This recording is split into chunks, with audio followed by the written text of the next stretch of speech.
Hello everyone, in this video I will show you how to set the touch and hold home button to open Google Assistant in Samsung Galaxy S24 Ultra. So before starting the video, don't forget to subscribe the channel and also press the bell icon. So first of all, open the settings app. Now after opening the settings app, scroll down and click on apps.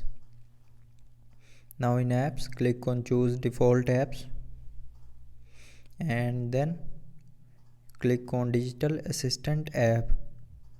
Now here click on device assistance app and then from here choose Google. Now click on OK, and now when you will touch and hold home button, it will open the Google Assistant.